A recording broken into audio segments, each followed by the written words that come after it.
The Cuomo scandal deepens. A seventh woman stepping forward accusing Governor Andrew Cuomo of sexual harassment. And there are new reports that say Cuomo's vaccine czar called county officials in the past 2 weeks, gauging their loyalty to the governor.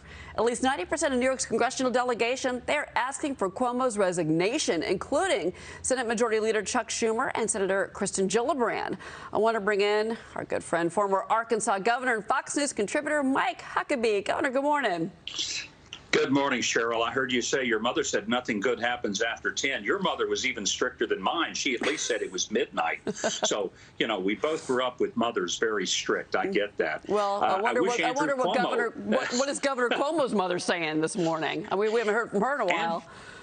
Yeah, Andy should have started coming in about 8:30 every night. He might be in better shape. The sound that you hear, that popping sound, that is the sound of the toaster.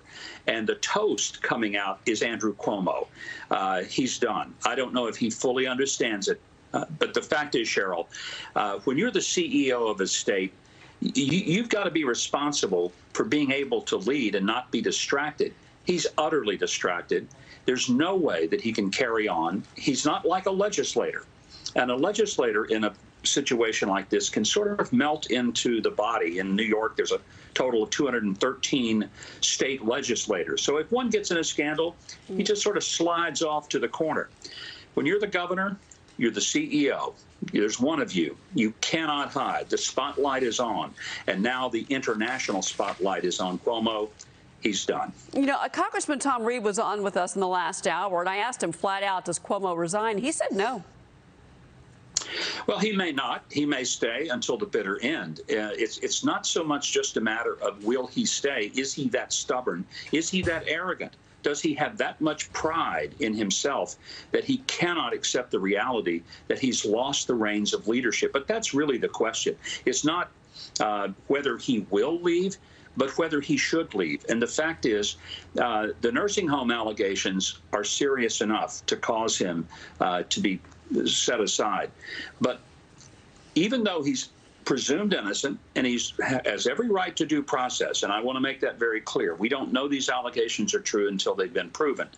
But it's enough of a complete distraction. There is enough there with enough people coming forward with their names and the specifics involved that his ability to lead, his ability to sit down with the leader of a major corporation and work through negotiations to bring a company to his state, that's simply not happening right now. There's one thing that is clouding over him, and it's the two scandals that he faces, either of which could cause him to lose his job, both of which absolutely certainly demand that he step down. Well, but you said, Governor, is he arrogant? Yes. Is he a bully? Yes. Yes. Yes. Okay.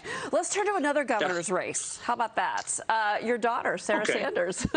She's running for Arkansas governor. She had a surprise visitor at a campaign event over the weekend, none other than former President Donald Trump. So how's her campaign going? It's going exceptionally well. I wish all of my campaigns had gone as well as hers is going. Now, she knows there's only two ways to run, unopposed and scared. So she's not unopposed. She's running as if she has 20 opponents and they're all leading. She's ahead in the polls. Those can change. She's raising an extraordinary amount of money, which is going to be necessary. But it was great that President Trump, to his credit, popped in unexpectedly at an event that she was having at Mar-a-Lago, and she was not expecting that he would just stick his head in the door and come in and visit for a few minutes and talk to the crowd. But he did. And it was a wonderful moment for her, and I know she was deeply grateful for the former president for doing that. So how's this going to work if she wins? It's at the dinner table. So, Governor, pass me the butter. Well, yes, Governor, of course. Would you like some bread, Governor?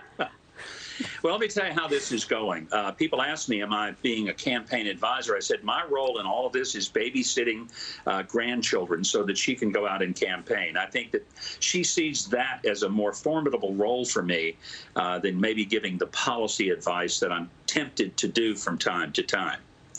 I like the holding back. That's good. As a father, that's good. Just a little bit back. Yeah, let her kind of do her thing. Governor Mike Huckabee, it's always great to have you on the show. It's good to see you.